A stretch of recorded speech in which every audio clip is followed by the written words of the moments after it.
We're the generation that doesn't want relationships. We want a second cup of coffee in our Instagrams of lazy Saturday mornings. We want a second pair of shoes in the artsy pictures we take off our feet.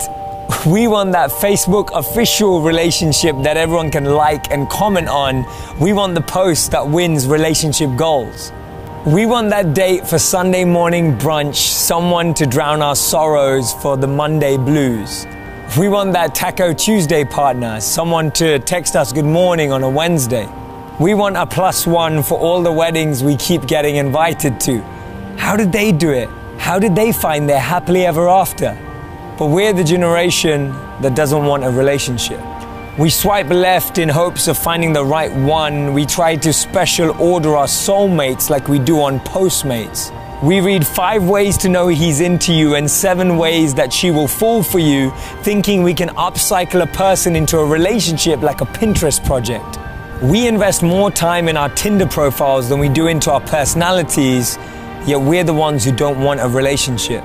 We talk and we text, we Snapchat and we sext, we hang out and we happy hour, we go to coffee and grab a beer, anything to avoid an actual date. We private message to meet up, small talk for an hour, only to return home and then small talk via text. We forego any chance of achieving real connection by mutually playing games with no winner.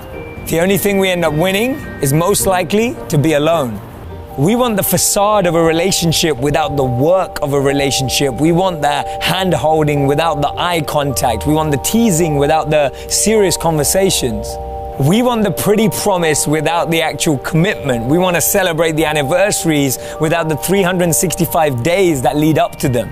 We want the happily ever after without the effort in the here and now. We want to have deep connections but still keep things shallow. We want that World Series kind of love without willing to go to bat. We want someone to hold our hands, but we don't want to put the power to hurt us in their hands. We want to be swept off our feet, but at the same time remaining safely, independently, standing on our own.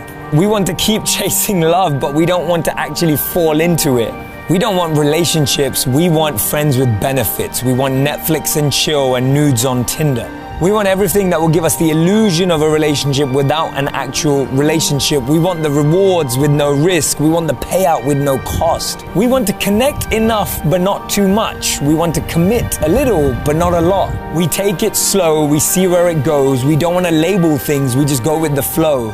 We keep one foot out the door, we keep one eye open. We keep people at arm's length toying with their emotions, but mostly toying with our own. When things get too close to being real, we run, we hide, we leave. We say to ourselves, there's more fish in the sea. We want the downloadable person that's a perfect fit, just like an app that you can update whenever there's a hitch. Compartmentalize into a folder that we can delete when we have no more need for it. We don't want to unpack our baggage, or worse, help someone unpack theirs. We hide everything behind an Instagram filter. We choose a Netflix show over a real conversation. We feel entitled to love like we feel entitled to full-time jobs out of college. We want a placeholder, not a person. We want a warm body, not a partner. We want someone to eat with while we scroll through our news feed. See, what we need to recognize is that the things that we truly want, the things that are deeply meaningful, the things that are genuinely fulfilling, all require patience. They all require work. They all require energy. See, the challenge is we all want to be with someone who makes us happy, when what we need to do is be someone who makes us happy. We sit with our friends discussing the rules, but no one even knows what game we're trying to play. Because the problem with our generation not wanting relationships is that at the end of the day, we actually do.